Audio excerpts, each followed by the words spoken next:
Assalamualaikum warahmatullahi wabarakatuh. Perkenalkan, kami dari kelompok 2 ingin mempresentasikan hasil diskusi kami yang berjudul Pemahaman sebagai Capaian Belajar Understanding by Design.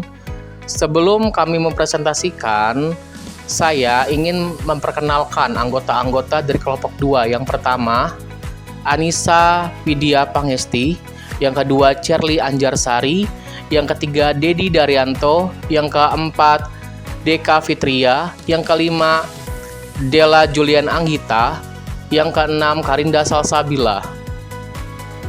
Selanjutnya, ruang kolaborasi kelompok 2. Jika siswa dikatakan telah memahami suatu masalah belajar, apabila siswa dapat menafsirkan dengan menceritakan masalah belajar dengan penuh makna, menawarkan terjemahan yang tepat, memberikan dimensi historis atau pribadi yang terbuka untuk ide dan peristiwa, mengkonstruksi objek sesuai pemahaman pribadi atau dapat diakses melalui gambar, anekdot, analogi, dan model.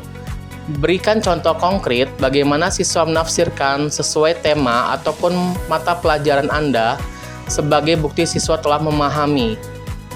Menurut Wigenenthaich, IBD memperlihatkan 6 dimensi pemahaman, termasuk kemampuan menjelaskan, menafsirkan, menerapkan, berempati, memiliki sudut pandang, dan kesadaran.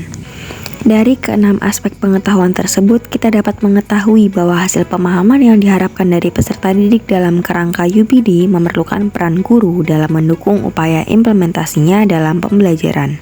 Berdasarkan 6 dimensi pemahaman di atas, kelompok kami akan mendiskusikan lebih lanjut terkait kemampuan menafsirkan. Kemampuan menafsirkan sendiri merupakan kemampuan seseorang untuk memahami, mengurai, dan memberikan arti terhadap informasi atau data yang diberikan. Dalam konteks pembelajaran, kemampuan ini mencangkup kemampuan untuk membaca teks dengan pemahaman yang mendalam, menghubungkan informasi yang diberikan dengan pengetahuan yang sudah dimiliki, mengeksplorasi makna yang terkandung di dalamnya, dan membuat kesimpulan atau inferensi yang berdasarkan pemahaman tersebut. Baik, untuk pembahasan selanjutnya akan dijelaskan oleh saya, Karinda Salsabila, terkait dalam mengukur pemahaman peserta didik terhadap pembelajaran melalui cara penafsiran sebagai berikut. Yang pertama, peserta didik dapat menafsirkan dengan menceritakan masalah belajar dengan penuh makna. Yang kedua, peserta didik dapat menawarkan terjemahan yang tepat.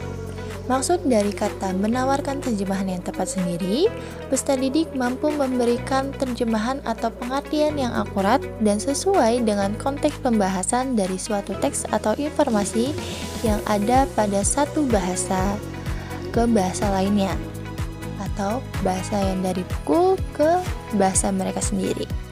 Lalu yang ketiga, peserta didik dapat memberikan dimensi historis atau pribadi yang terbuka untuk ide dan peristiwa yang dialami pada saat proses pemberian materi pembelajaran di kelas.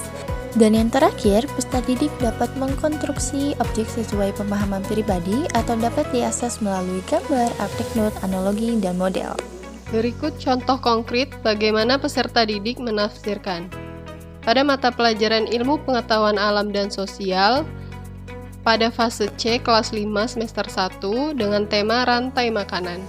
Capaian pembelajarannya, pada fase C, peserta didik diperkenalkan dengan sistem perangkat unsur yang saling terhubung satu sama lain dan berjalan dengan aturan-aturan tertentu untuk menjalankan fungsi tertentu, khususnya yang berkaitan dengan bagaimana alam dan kehidupan sosial saling berkaitan dalam konteks kebinekaan. Peserta didik melakukan suatu tindakan, mengambil suatu keputusan, atau menyelesaikan permasalahan yang berkaitan dengan kehidupan sehari-hari berdasarkan pemahamannya terhadap materi yang telah dipelajari. Selanjutnya, saya akan menyampaikan mengenai tujuan pembelajaran yang ada pada tema atau topik rantai makanan. Jadi, tujuan pembelajaran yang pertama, peserta didik dapat menafsirkan peran makhluk hidup pada rantai makanan setelah melakukan rangkaian kegiatan pembelajaran dengan tepat.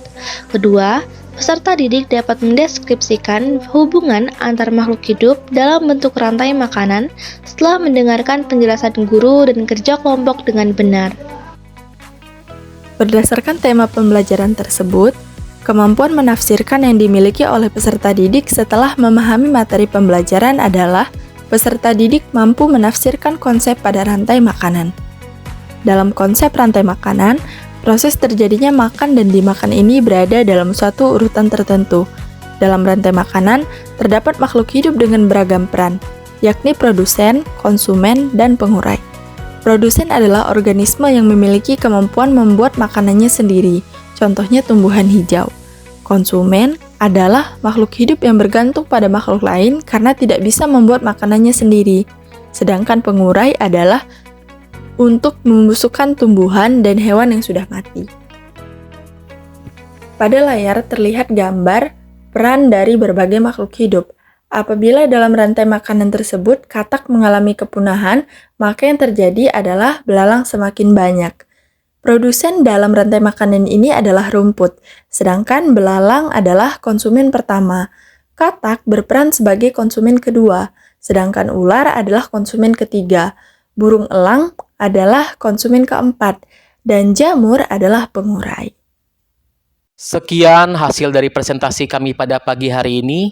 Jika ada salah kata, kami mohon maaf, dan kepada Allah kami mohon ampun. Kami akhiri, wabillahi taufiq wal hidayah, wassalamualaikum warahmatullahi wabarakatuh.